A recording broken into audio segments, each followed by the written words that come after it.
Vida com propósito. Nós estamos falando isso todas as quinta-feiras.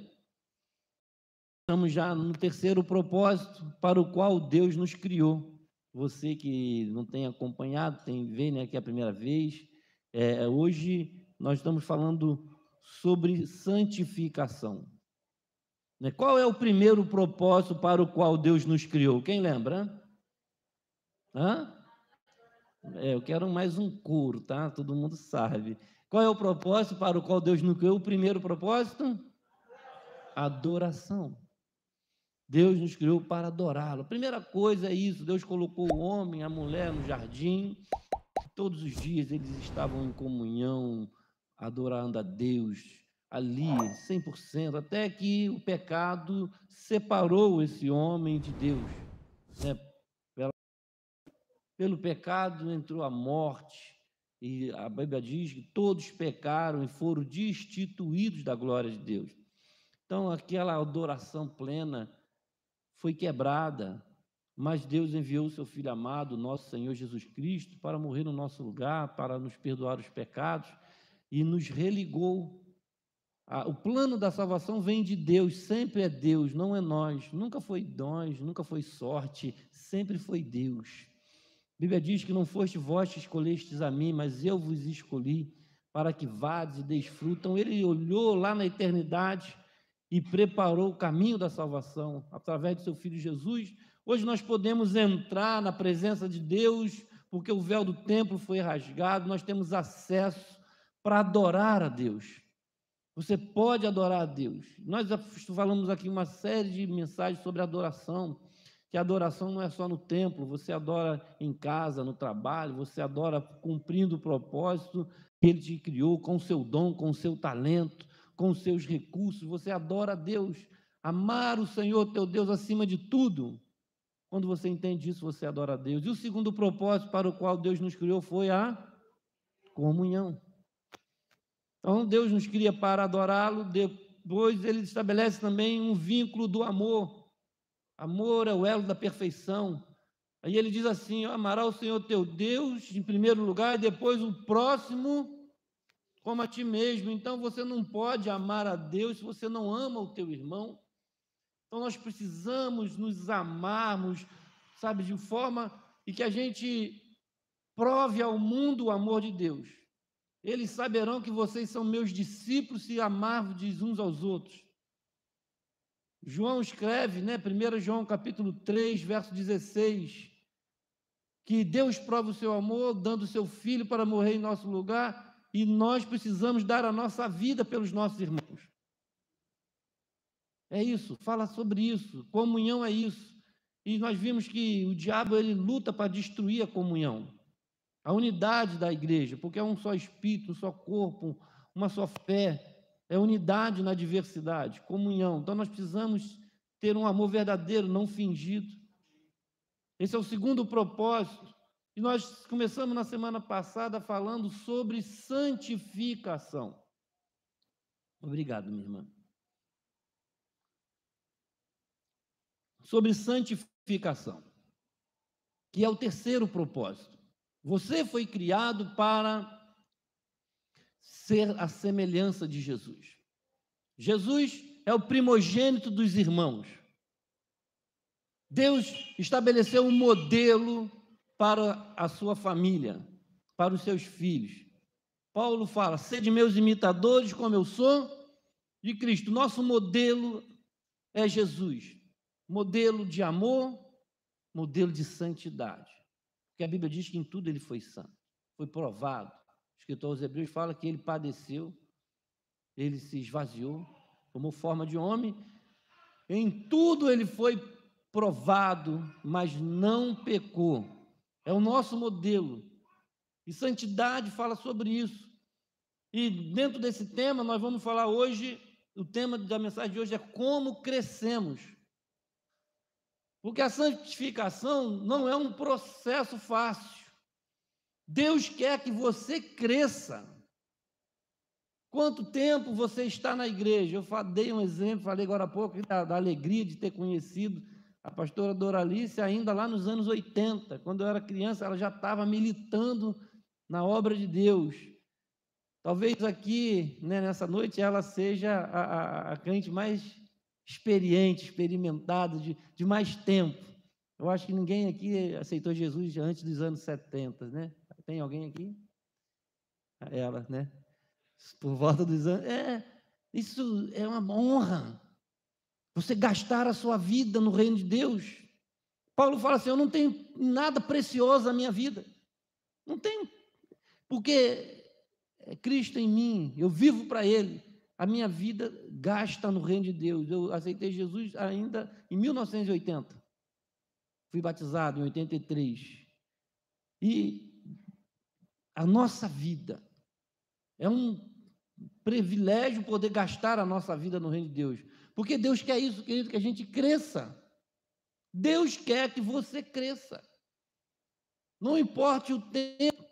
O objetivo do Pai Celestial é que você amadureça e desenvolva as características de Jesus.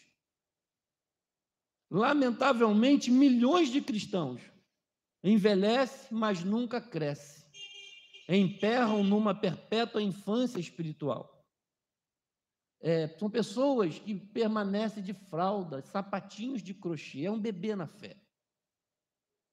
Já passou muitos anos na igreja, sabe? O motivo é que nunca pretendem crescer. Tem pessoas que nunca vão crescer porque eles não pretendem crescer. Tem pessoas que passam anos, décadas na igreja e não crescem espiritualmente. Você acha que a culpa é da igreja? Não. Eu agora há pouco estava convidando muitos aqui para estar na escola dominical. Não paga nada, é de graça. Você não precisa, né? É um tempo precioso, é um domingo que você pode priorizar para servir ao Senhor no dia do Senhor. A igreja se reúne no primeiro dia da semana, desde que Jesus ressuscitou. Ele ressuscitou no primeiro dia da semana, no domingo.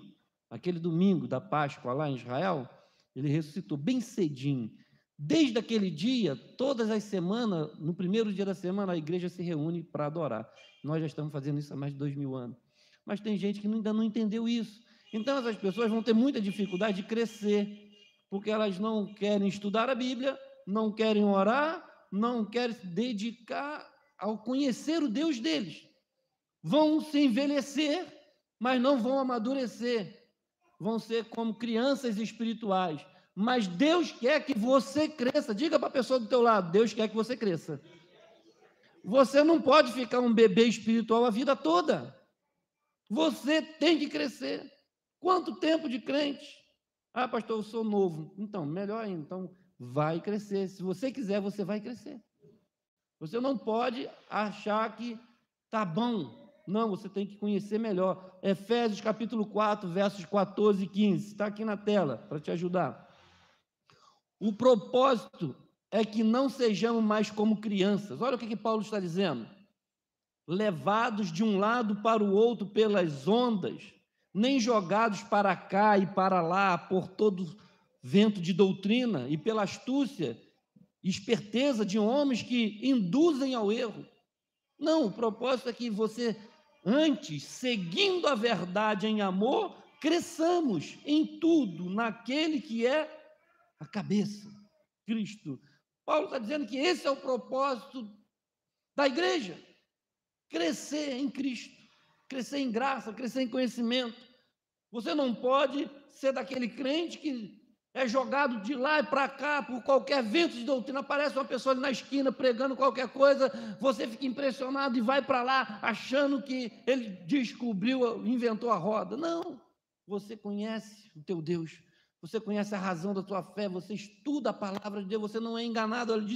Paulo está dizendo que existem homens com esperteza, induzem pessoas ao erro. Se você não aprender a ler a palavra, estudar a palavra, você vai ser enganado.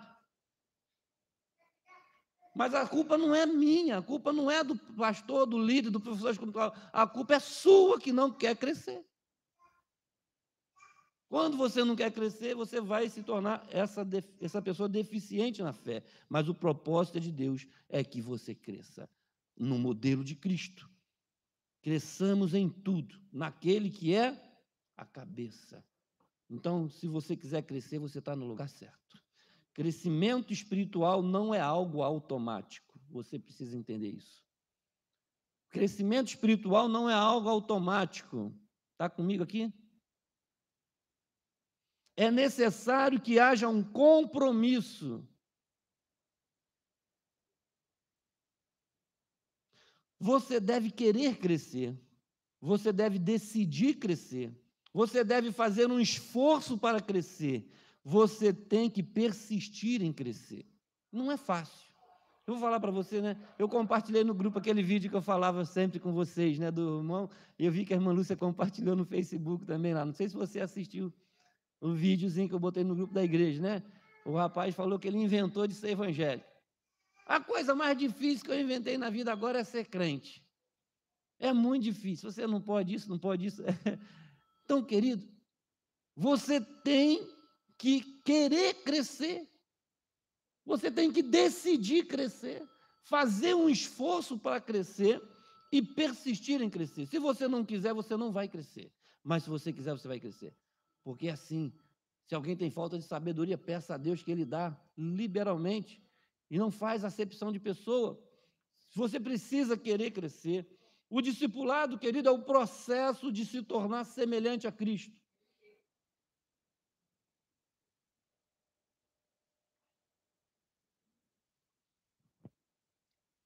O discipulado é o processo de se tornar semelhante a Cristo. Sempre começa com uma decisão. É você que decide. Se você decidir nessa noite crescer e entrar, sabe, na trincheira da palavra, né, daqueles que estão buscando crescer, Jesus nos chama e nós respondemos. Jesus chamou os discípulos dele e disse: venha, seja meu discípulo. E então Mateus levantou e o seguiu. É simples assim. Você não pode ficar parado. Você crê em Jesus? Você quer se tornar um discípulo de Jesus? Discipulado é estudo da palavra de Deus. É a partir de um discipulado profundo, consistente, sabe? Com quem deseja Deus. Eu quero aprender mais de Deus. Eu quero conhecer Deus. A minha irmã deu o testemunho dela na terça-feira no grupo familiar. E ela falou que ela estava na igreja, eu não sabia desse testemunho ainda, não tinha ouvido o testemunho de conversão da minha irmã. E ela deu esse testemunho. Ela falou que ela foi na igreja, porque uma crente chata ficava perguntando toda semana, chamando ela para a igreja. Aí ela falou: não, vou para separar de me perturbar. Aí foi na igreja. Chegou lá, o pastor fez o apelo. Aí ela falou: não quero não. A menina falou: você não quer aceitar Jesus hoje? Não quero não. E se Jesus voltar agora? Aí ela falou que aquilo entrou no coração dela como uma flecha, queimou, ela sentiu um temor tremendo, ficou com medo e foi lá na frente e aceitou Jesus. Aí no outro dia, ela trabalhava na Senda nessa época, no outro dia, ela falou: e agora?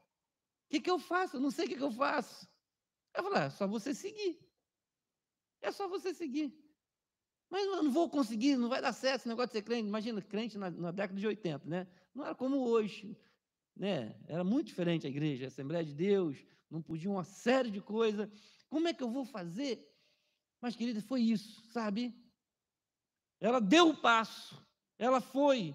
Quando os primeiros escolheram seguir a Jesus, não compreendiam todas as implicações.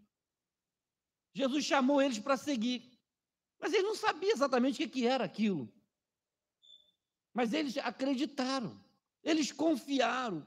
E eu me lembrei disso quando eu estava preparando a mensagem. A minha irmã deu esse testemunho na terça-feira. Deus tocou no coração dela, ela sentiu um temor, ela entregou a vida dela, mas ela não sabia o que estava acontecendo. Por vir ainda, ela ainda ia crescer. Mas ali ela nasceu, sabe? Foi aquela decisão. Às vezes você fala assim: eu não estou preparado para ser crente. Aí você não toma a decisão. Talvez você teve essa experiência.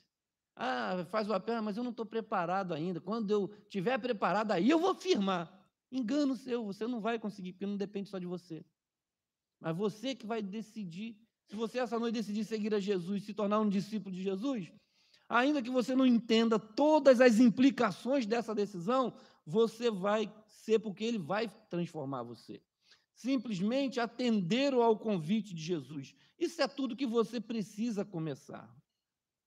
É decidir tornar-se um discípulo. E olha, ser um discípulo é diferente de frequentar uma igreja. No tempo de Jesus, multidões o seguiam, mas nem todos eram discípulos. O discípulo é diferente da multidão. Tem muita gente que frequenta igreja, mas não é discípulo. A questão é, você já é um discípulo de Jesus? Jesus mandou a gente fazer discípulo. E de fazer discípulos de todas as nações, batizando-os e ensinando-os a cumprir todas as coisas. O discípulo é o aluno. O discípulo é aquele que quer aprender, ele quer crescer. Ele não é um visitante, ele é um discípulo, ele é um militante. Ele fala assim, eu vou vestir a camisa, eu vou seguir a Jesus, aonde quer que ele me levar. Esses homens fizeram isso, os primeiros discípulos, eles escolheram seguir a Jesus, não compreendendo ainda tudo que estava implícito ali. Eles iam passar por muita coisa, eles iam aprender muita coisa, foram 3 anos e meio de discipulado, até que eles estivessem preparados para fazer outros discípulos. Foram 3 anos e meio, todos os dias seguindo a Jesus, assistindo, ouvindo palestras, ensino 1 a 1, em grupo, no barco, na montanha, no templo, nas casas. Eles estavam aprendendo, caminhando juntos. Os discípulos andam juntos. Os discípulos não largam a mão um do outro. Eles estão sempre juntos e permaneciam juntos na comunhão, no partir do pão, nas orações, na doutrina dos apóstolos. O discípulo é esse que anda junto. Se você frequenta uma igreja, mas não anda junto, você ainda não é discípulo. Eu preciso te dizer isso nessa noite. Você é uma da multidão. Mas Deus quer que você se torne um discípulo. E aí você precisa decidir tornar-se um discípulo. Nada molda mais a sua vida do que os compromissos que você escolhe fazer. São compromissos. Você é o que é hoje porque você assumiu alguns compromissos na sua vida. Com a pessoa com quem você casou, com a profissão que você tem. Você assumiu compromissos. Nada mais molda a sua vida do que os compromissos que você faz, ou que você escolheu fazer. Seus compromissos podem desenvolvê-lo ou destruí-lo, mas, de qualquer forma, serão determinantes para você. Você tomou alguns compromissos que foram bons e outros que te fizeram mal, mas foram determinantes na sua vida. Fazem parte da sua história, o compromisso que você assumiu. Diga-me com quem você está comprometido, com o que você está comprometido, e eu lhe direi onde você estará daqui em 20 anos. Com quem você está comprometido? O que você se comprometeu nesses últimos dias? Esse compromisso que você assumiu vai te levar a algum lugar. Tornamo-nos aquilo com que estamos comprometidos. Pense nisso. Você está comprometido com alguma coisa. Essa coisa vai te levar a algum lugar.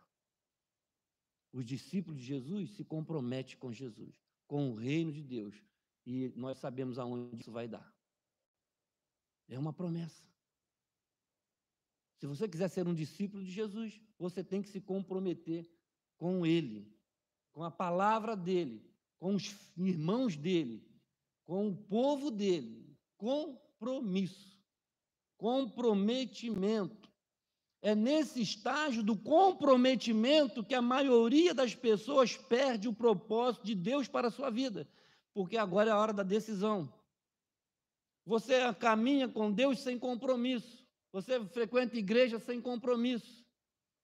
É nesse estágio que a maioria das pessoas perdem a oportunidade de vencer. A maioria se perdem nesse momento. A hora de fazer um compromisso. Muitos têm medo de se comprometer com qualquer coisa e simplesmente ficam vagando pela vida. Tem pessoas que não se comprometem com nada. Então, eles ficam andando pela vida. Diz que pedra que muito rola não cria limo, né? Tinha um ditado antigo, né? Nunca para.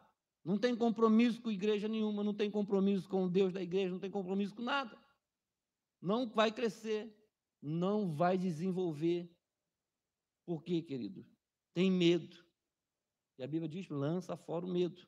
Outros assumem compromissos superficiais, com valores conflitantes, o que leva à frustração, à mediocridade. Tem pessoas até que se comprometem, mas fica na superficialidade.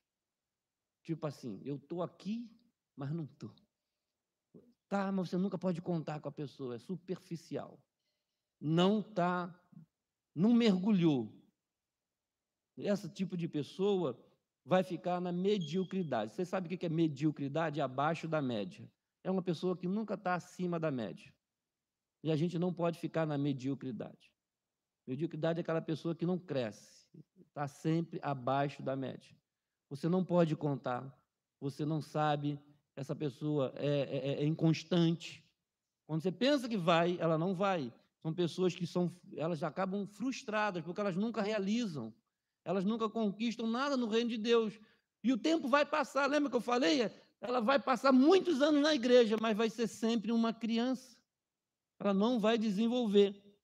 E no final vai ficar frustrada, porque fala, poxa, eu nunca fui nada na igreja. Não, porque você nunca quis, porque você nunca se comprometeu, porque você nunca entendeu que no reino de Deus tem que haver compromisso. Outros se comprometem inteiramente com objetivos seculares. No mundo é muito comprometido, como enriquecer, ficar famoso. Pessoas que se comprometem. Lá no mundo tem compromisso. Tem que chegar às 7 horas da manhã, 6 horas da manhã, 5 horas da manhã, não importa, eu tenho compromisso, eu vou cumprir esse papel.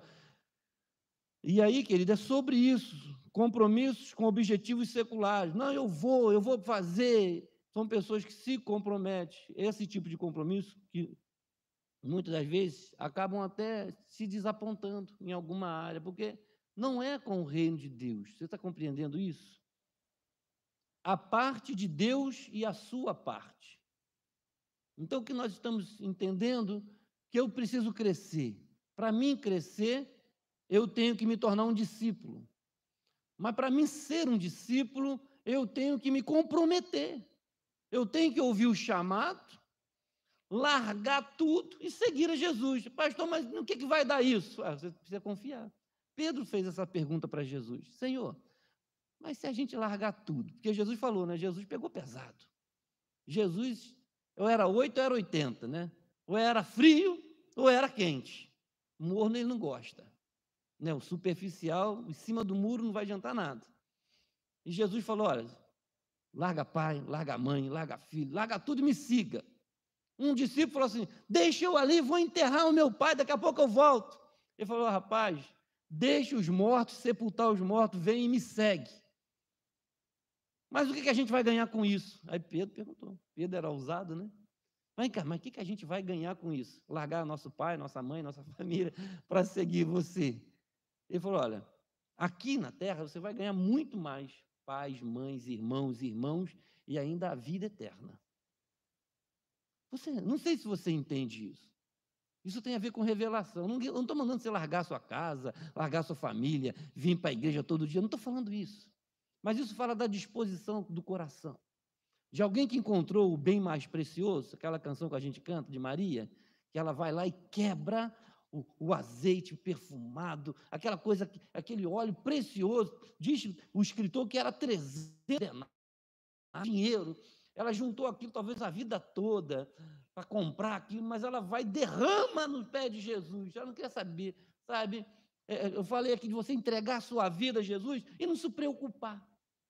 Buscar primeiro o reino de Deus, a sua justiça e as demais coisas, pastor. Ele sabe o que você precisa, ele vai te acrescentar, ele vai te dar. Pastor, mas eu preciso crer, e você também. Então, uma vez, querido, que você entenda isso, tornar-se semelhante a Cristo é o resultado de fazer as escolhas em conformidade com Ele, dependendo do Espírito Santo para ajudá-lo a consumar essas escolhas. Então, a partir de agora, você é um discípulo de Jesus. Você decidiu seguir a Jesus. Você vai ter que fazer escolhas na vida. E essas escolhas precisam ser direcionadas pelo Espírito Santo, porque vão ser escolhas difíceis. Vão ser escolhas desafiadoras. Uma vez que tenha decidido seriamente se tornar semelhante a Cristo, você deve começar a agir de maneira diferente. Agora, você decidiu seguir a Cristo. E o terceiro propósito da minha vida é ser semelhante a Jesus. Olhando para Jesus, o autor consumador da minha fé, Paulo fala: sede meus imitadores, porque eu imito Cristo. Então, o nosso modelo é Jesus. E agora eu tenho que tomar decisões todos os dias, fazer escolhas, e eu preciso lembrar dele todo dia, antes de fazer uma escolha. Porque essa escolha determinará o meu futuro. Você precisará, querido, se livrar de alguns procedimentos antigos. Tem coisas que você faz ou fazia que você, como discípulo de Jesus, não vai poder fazer mais. Você vai ter que se livrar disso. Alguns procedimentos antigos que Jesus não faria. Você vai ter que desenvolver novos hábitos. Semana passada eu já falei sobre isso. Novos hábitos. O que é hábito? Os seus hábitos vai determinar o seu caráter, o conjunto de hábitos. Nós temos hábitos, né? Pessoas já acordam de manhã, já correm para o banheiro, lavam o rosto, escovam o dente, outros já tomam café, outros já... Cada um tem um hábito. Toma banho, e sai para o trabalho. Você cria hábito. Tem coisas que você já faz no automático. É o seu hábito. Uns levantam, já ora, outros. Então, você vai ter que desenvolver novos hábitos. Pastor, mas eu não tenho o hábito de ler a Bíblia. O discípulo de Jesus lê a Bíblia todo dia. Você vai ter que ter o hábito de orar todo dia. É hábito. Você vai ter que ter hábitos. Desenvolver novos. E o Espírito Santo vai te guiar nesses hábitos. Ele vai conduzir a tua vida, porque os discípulos de Jesus estão guiados pelo Espírito. Lembra que eu falei que não é só você tomar uma decisão, porque a gente toma decisão, muitas delas, eu vou falar mais à frente daqui a pouco, intencionalmente mudar a sua forma de pensar. Essas 3 escolhas que você precisa fazer como discípulo de Jesus, elas vão determinar se você vai ser ou não um discípulo de Jesus. Você largar alguns procedimentos, se livrar disso, desenvolver novos hábitos, porque a Bíblia diz que as más conversações corrompem os bons costumes. Tinha pessoas que eram boas, sabe, mas se tornaram pessoas ruins, maléficas, malignas, porque começou a andar com pessoas malignas, foram corrompidas. Então, as más conversações corrompem os bons costumes. Então, você vai ter que mudar esses hábitos. Talvez amizades, lugares que você frequenta, pessoas com quem você se relaciona todos os dias. Se você é um discípulo de Jesus, isso vai ter que mudar. Não é porque eu quero, não, gente. Sabe? Vocês não me devem nada. Nós devemos ao Senhor a honra e a glória, porque foi Ele que pagou o preço na cruz do Calvário, não foi eu. O que eu estou dizendo para vocês, eu faço todo dia também. Eu luto contra a minha própria natureza. Paulo falou isso. Eu sou o pior de todos. Eu sou o mais miserável dos homens. Porque o bem que eu quero fazer, eu não faço. E o mal que eu não quero, isso faço. Você não pensa que o pastor é um super crente, super-herói. Eu também luto contra a minha natureza pecaminosa todos os dias. Eu também tenho que mudar os meus hábitos. Eu também tenho que mudar muitos procedimentos antigos. Eu tive que tomar decisões intencionalmente de mudar a minha forma de pensar. Porque eu pensava de um jeito, mas agora eu entrei no reino de Deus e é de outro jeito que o negócio funciona. Mas eu nunca sabia. Eu não pensava assim, eu não penso assim. Você não pensa, mas Deus pensa assim. E agora não é o que você pensa, é o que Deus pensa. Porque você quer crescer, você quer pensar, você quer ser semelhante a Jesus. Filipenses capítulo 2, verso 12 e 13.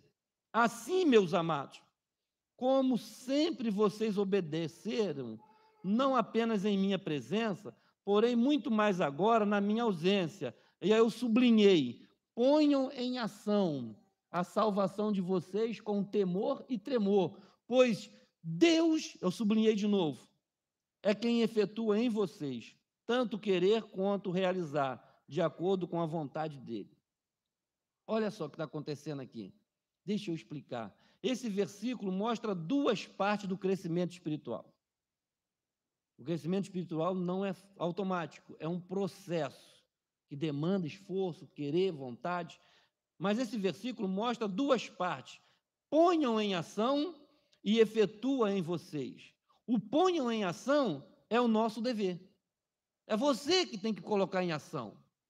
É você que tem que decidir, é você que tem que levantar, é você que tem que botar o relógio para despertar, é você que tem que ir para a igreja, é você que tem que ler a Bíblia, é você que tem que orar. Ponha em ação.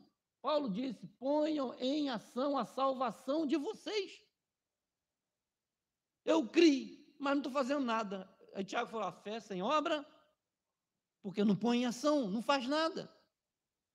Não vai crescer, quem não faz nada não vai crescer. Ah, eu não entendo a Bíblia, você lê a Bíblia? Eu não entendo a Bíblia, você já foi para a escola estudar a Bíblia, então você não vai aprender. Você não põe em ação, Deus está dizendo, ponha em ação, é o nosso dever. Avança, por favor. O efetuar em vocês é o papel de Deus, a revelação. Sabe, aquilo que você fala assim, nossa, como aquela pessoa mudou. É porque Deus trabalhou na vida dela, ela agiu, ela pôs em ação a fé dela, ela começou a trabalhar e Deus transformou. Põe em ação é o nosso dever. O efetua em vocês é o papel de Deus. Crescimento espiritual é um esforço de cooperação entre você e o Espírito Santo. O Espírito de Deus trabalha conosco, não apenas em nós. A Bíblia diz que o Espírito Santo cooperava com os apóstolos e a igreja crescia. Olha, interessante, o Espírito Santo cooperava com os apóstolos. Os apóstolos estavam fazendo, colocando em ação. E Deus fazendo a parte dele. A igreja fazia a parte dela, Deus fazia a parte dele. Se você começar a fazer a sua parte, pôr em ação a sua salvação, Deus vai transformar. Deus vai fazer o milagre. E daqui a pouco você vai chegar a níveis que você fala, eu nunca imaginei um dia estar pregando, eu nunca imaginei um dia estar discipulando uma pessoa, eu nunca imaginei um dia estar ensinando numa escola dominical, eu nunca imaginei um dia estar fazendo isso, mas porque você pôs em ação. Aí Deus fez a parte dele. Então, crescimento espiritual é isso, é um esforço de cooperação entre você e Deus, o próprio Espírito. Então, você agora dê os passos que precisam ter dado. Diga assim, eu quero crescer, eu vou crescer. Não é para me aparecer. A ideia do crescimento é crescimento espiritual, não é meu nome, vou ficar famoso, vou ser agora influencer, vou crescer. Não, que ele cresça e eu diminua. Mas a ideia aqui é de crescer no amor, crescer no conhecimento, crescer na graça, crescer na sabedoria do alto. Foi isso que Deus planejou, porque quando você cresce em Cristo, você se torna parecido com Ele. É esse que é o processo da santificação. Deus lhe deu uma nova vida. Amém? São todos crentes em Jesus aqui? Amém? Quando você nasce de novo, você tem uma nova vida. De agora em diante, né? Não olho mais para trás, né? O apóstolo Paulo fala, né? Sou uma nova criatura, nasceu de novo. Então Deus lhe deu uma nova vida. Agora você é responsável por desenvolvê-la com temor e tremor. É você que é responsável por cuidar dessa sua vida espiritual. Você já cuida da sua vida espiritual, você trabalha, você cuida da sua casa, da sua família, você cuida da sua vida. Tem até um ditado, né, que Deus deu uma vida para cada um cuidar da sua, né? Você não precisa cuidar da vida dos outros, cuida da sua vida. Cuida da sua vida espiritual.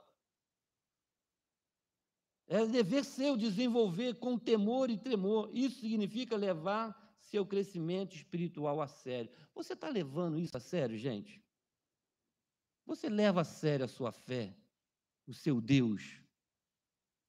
Você tem que levar isso a sério. Igreja não é brinquedo. Deus não é brinquedo. Deus não está brincando de ser Deus, o diabo não brinca de ser diabo. As coisas são sérias. Você precisa crescer espiritualmente, senão você vai ser enganado. Se você não crescer, é responsabilidade sua desenvolver a sua vida espiritual. Isso significa levar o seu crescimento a sério, alterando o seu piloto automático. Ainda tem gente no piloto automático. Pergunta para a pessoa que está até lá, você está no piloto automático?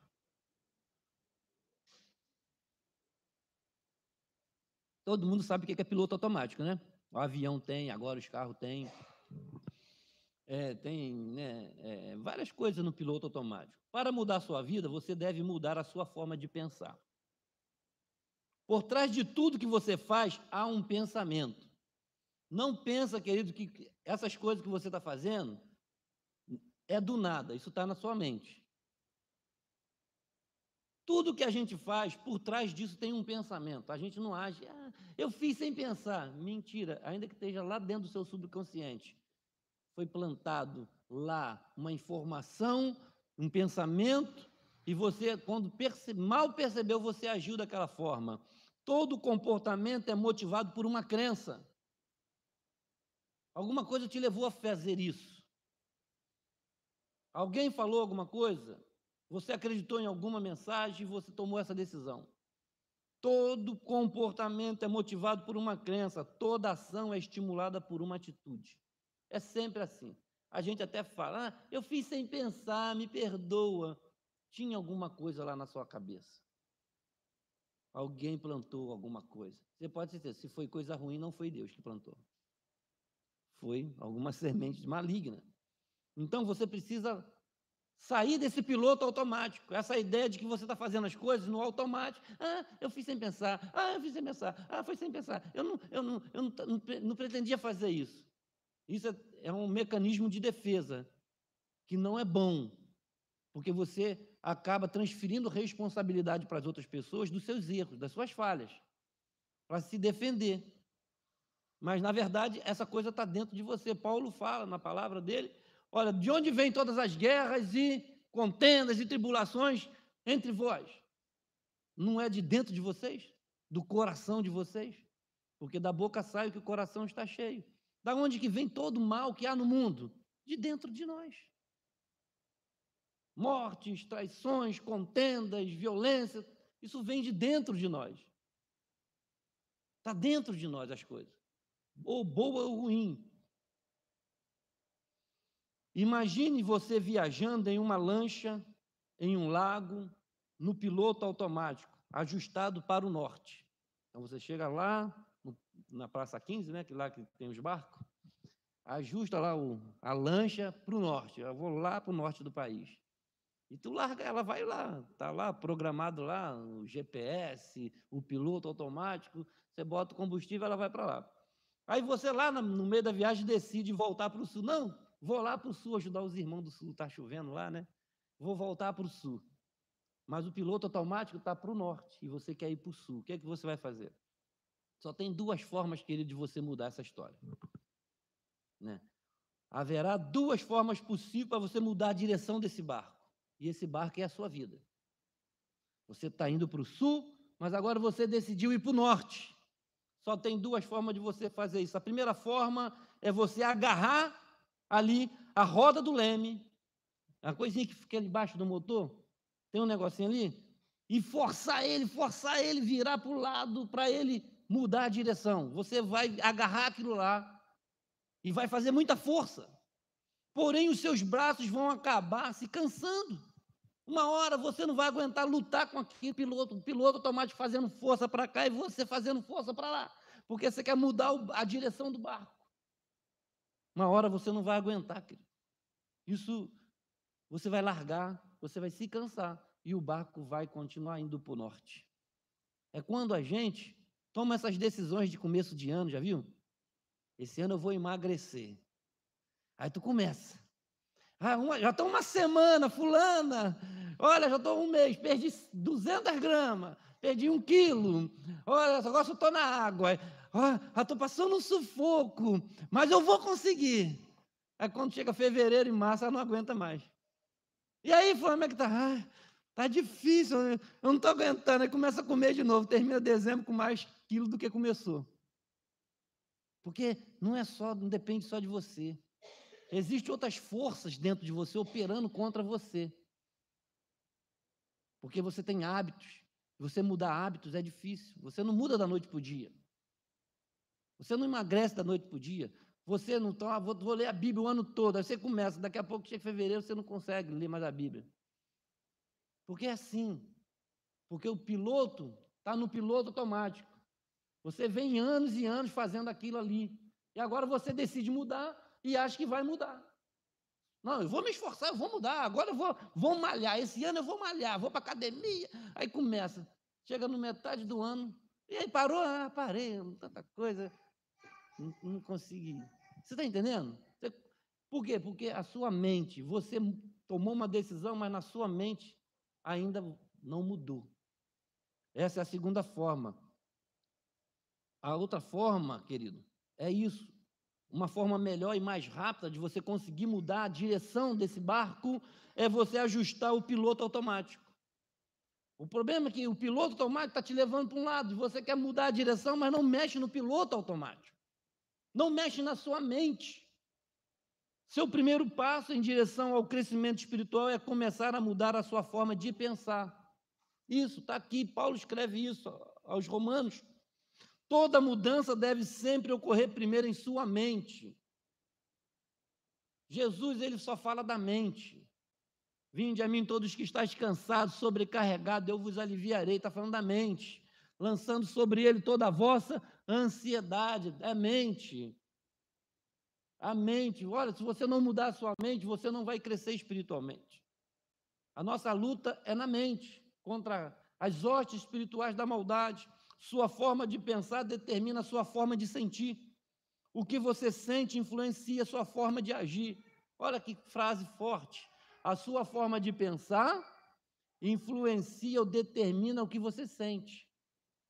E o que você sente determina o que você vai fazer. Não é assim? Ah, estou sentindo um negócio, dor de cabeça. Aí o que você faz? Ó, vou comprar vou no Upo, ou não vou comprar um Doril, né? Você toma atitude a partir daquilo que você sente. Aí tu vai lá no médico, o médico, não, isso é problema da sua cabeça, você está bem, olha, fiz o exame aqui, está tudo bom, deu tudo positivo, mas eu estou sentindo, não, isso é problema da sua mente, então um comprimidinho aqui para você relaxar, isso é ansiedade. Você entende? O que você pensa determina o que você sente determina o que você vai fazer. Então a gente tem que começar a trabalhar a nossa mente na obra de Deus. Romanos capítulo 12, verso 2. Não se amoldem ao padrão deste mundo, mas transforma-se pela renovação da vossa mente. Veja que Deus quer trabalhar a nossa mente, a nossa forma de pensar, porque a gente chega no reino de Deus com a cabeça virada. Nossos pais nos ensinaram muitas coisas erradas no que diz respeito ao reino, por mais boa vontade, né? Os pais ensinam os filhos muitas coisas erradas. Aí quando tu chega na igreja, no reino de Deus, aí, mas é assim? É assim. Porque a Bíblia diz que é assim. Às vezes, os seus pais te ensinaram idolatria, às vezes, seus pais te ensinaram a vaidade, às vezes, seus pais te ensinaram o egoísmo. Porque nós somos assim. A Bíblia diz, ó, vós sendo maus, nós não somos bons, nós somos maus. Sabem dar boas dádivas aos vossos filhos. Então, nós somos maus. E, se nós somos maus, nós ensinamos maldade aos nossos filhos. Por isso que nós temos que nos arrepender. Não há nenhum bom. Jesus falou, olha, mestre, tu és bom. Ele falou, eu não. Nem Jesus que ser chamado de bom. Ele falou, bom é o Pai que está no céu. Ele é que é bom. Então, querido, nós temos que mudar a nossa mente para que nós sejamos capazes de experimentar o que Deus tem de melhor. Ele chama da boa, agradável e perfeita vontade de Deus. Mas a vontade de Deus ela é muito diferente da nossa vontade. Por que a gente não entende isso? Porque a nossa mente é carnal, a nossa mente é humana, a nossa mente não é de discípulo, porque a gente está com medo de se entregar a Jesus e confiar nele. Entregar a Jesus e confiar nele. E aonde ele vai me levar? Para o céu. É fácil, pastor? Não, é difícil. O caminho é estreito, a porta é estreita, poucos vão entrar por ela, mas se você quiser, você também vai entrar. Porque você vai querer ser discípulo, você vai querer ir para o céu, você vai se esforçar, você vai aprender a viver no reino de Deus. Para ser semelhante a Cristo, você deve desenvolver a mente de Cristo. Olha que Paulo está dizendo aqui, o Novo Testamento chama esse desvio mental de arrependimento, em que grego quer dizer literalmente mudar de ideia.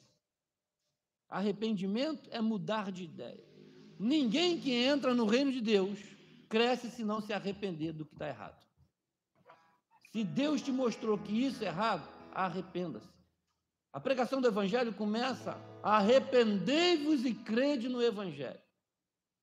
Para se desenvolver, você se arrepende sempre que muda a sua maneira de pensar, a sua maneira de adotar, a forma de Deus pensar sobre si mesmo. O que você pensa sobre Deus? O que você pensa sobre o pecado? O que você pensa sobre as outras pessoas? Sobre a vida? Sobre o seu futuro? Sobre tudo. Sobre tudo que você pensa. Você pensa igual Deus pensa? Quando a gente pensa diferente de Deus, a gente tem que mudar a nossa ideia. Isso é arrependimento. Ah, mas eu fazia isso, eu gostava disso. Lembra que você vai ter que tomar hábitos, largar algumas coisas, alguns comportamentos. E você que tem que decidir, é você que tem que se comprometer com Deus, de mudar a sua mente. Filipenses capítulo 2, verso 5. Seja a atitude de vocês a mesma de Cristo Jesus. Tem um livro que é muito bom, se você conseguir ler, Em Seus Passos, o que faria Jesus? Em Meus Passos, o que faria Jesus? Isso já virou filme, é livro, é um best-seller, muito vendido, lido. Em Meus Passos, o que faria Jesus? Então, você é um discípulo de Jesus, você quer ser semelhante a Jesus. Imagine que Jesus trabalha na mesma empresa que você trabalha, Jesus é casado com essa mesma pessoa que você é casada, Jesus tem os filhos que você tem. No seu lugar, o que Jesus ia fazer? Diante dessa situação, é o que Paulo está dizendo: seja a atitude de vocês a mesma de Cristo Jesus. É sobre isso.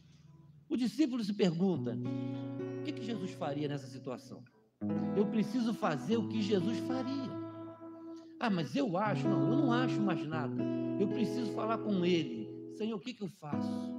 Eu preciso ler a Bíblia e encontrar na palavra de Deus as respostas para as minhas escolhas, para as minhas decisões. O que eu faria na minha atitude tem que ser a mesma de Jesus.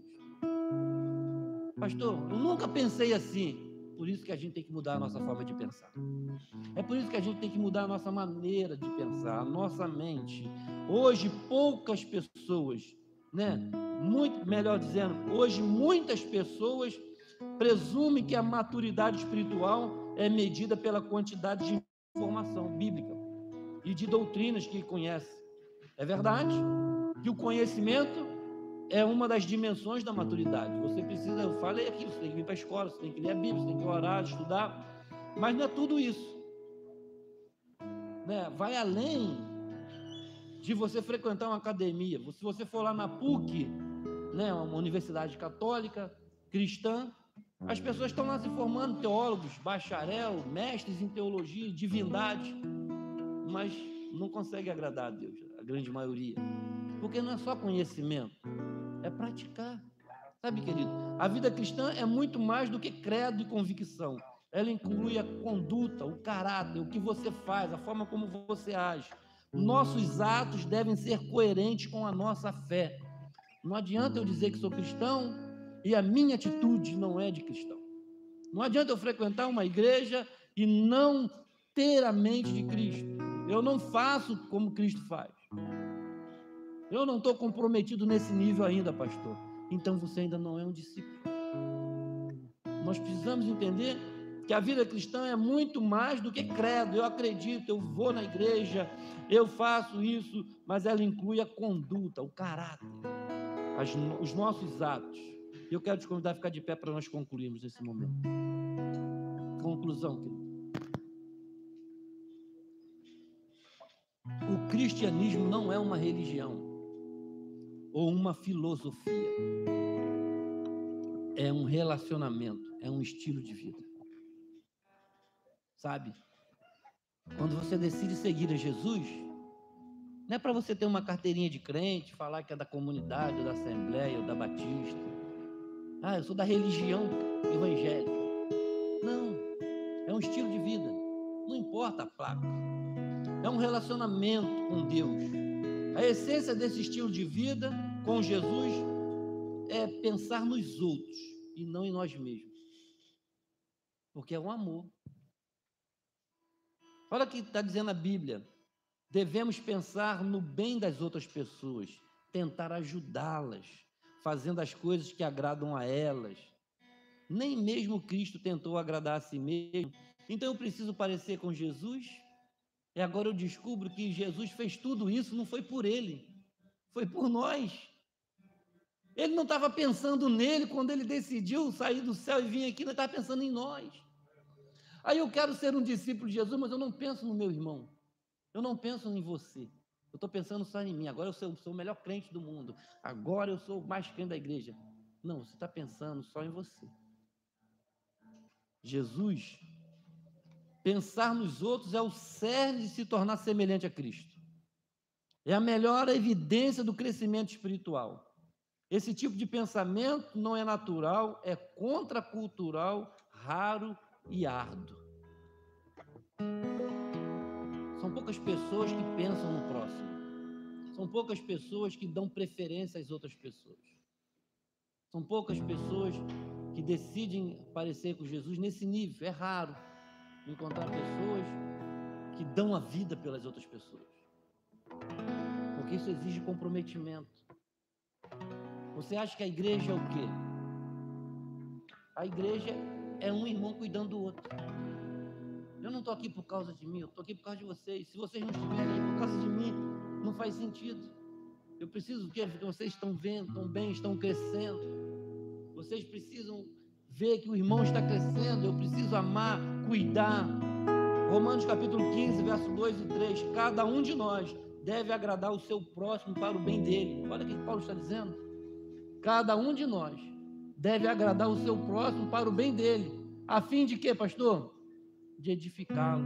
Pois Cristo não agradou a si próprio, mas, como está escrito, os insultos daqueles que te insultaram caíram sobre mim. Curve a sua cabeça aqui nesse momento. Diga, Senhor, eu quero me parecer com o Senhor. Eu preciso, Senhor, entender esse mistério da fé. Aleluia. Olha ao Senhor nesse momento. Se você puder, faça uma aliança com Deus, de se tornar um discípulo, de se parecer com Jesus. Mas isso não depende de mim, depende só somente de você, de querer crescer, se esforçar para crescer, buscar crescer, persistir em crescer.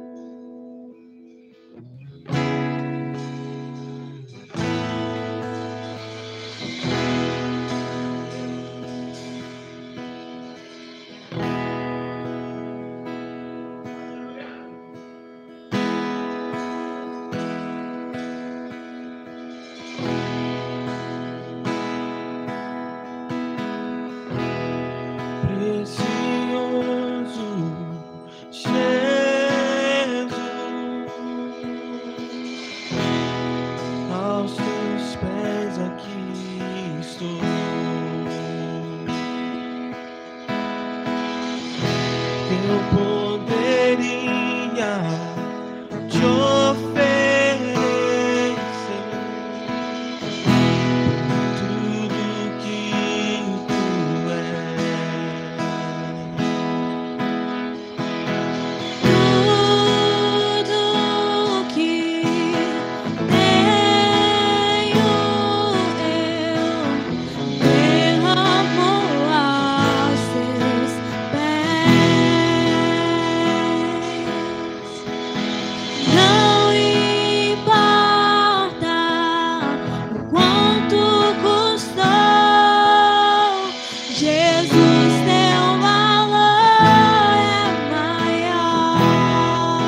Aleluia.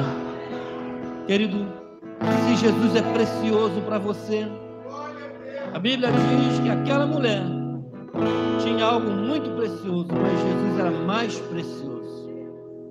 Olha, ele é muito precioso. É como alguém que encontrou um tesouro num terreno, ele vai lá, vende tudo o que tem, compra aquele terreno porque ele tinha um tesouro naquele terreno. O reino de Deus é assim, sabe? O que é importante na sua vida? Eu quero dizer, Jesus é mais importante. Ele está te convidando a se tornar um discípulo de verdade, sabe, um seguidor dele, sabe, largar tudo que possa te atrapalhar a seguir a Jesus, mudar o seu hábito, tirar coisas que não convêm, mudar a mente, sua atitude, seus pensamentos, e se curvar diante dele, derramar diante dele o que você tem de mais precioso, que é a vida, que é o tempo. O que é mais precioso para nós é a vida, é o tempo. Quanto tempo de vida nós ainda temos? Não sei, pastor, também não sei. Então, tudo que você tem, entrega na mão do Senhor. Confia nele e segue a Jesus. Seja, sabe, se comprometa com o reino de Deus, muda o que tem que se mudar. Peça ao Espírito Santo que te dê força, que te dê coragem, que te dê revelação, aquilo que eu não posso, mas ele pode te convencer. Então, ore comigo nesse momento. Comece a orar nesse momento, falar com o Espírito Santo. Fala, nesse momento é o momento você e Deus, de tomar decisão, de assumir compromisso. Eu não sei se tem alguém entre nós que não é crente, que quer entregar a vida a Jesus, que quer vir aqui para receber a oração, mas você pode tomar essa decisão aí no teu lugar, de seguir a Jesus em espírito e em verdade.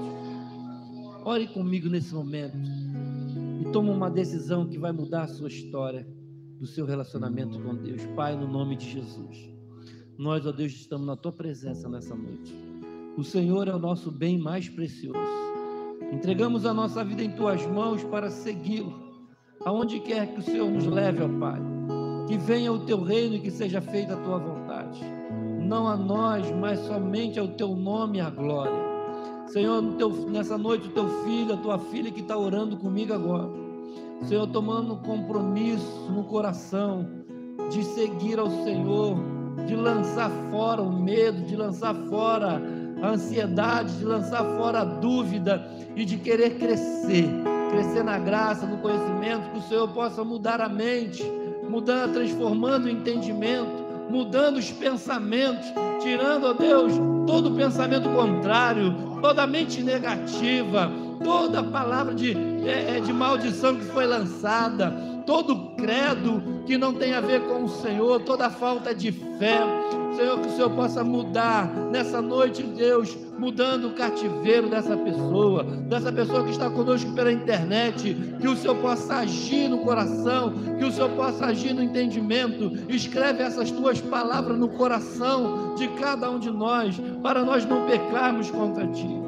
Senhor, nós estamos aqui, nos rendemos a Ti mais uma vez, e Te pedimos o perdão, e Te pedimos que o Senhor tenha misericórdia de nós, e nos ajude, ó Pai, em nome de Jesus, em nome de Jesus. Se você crê, diga um amém.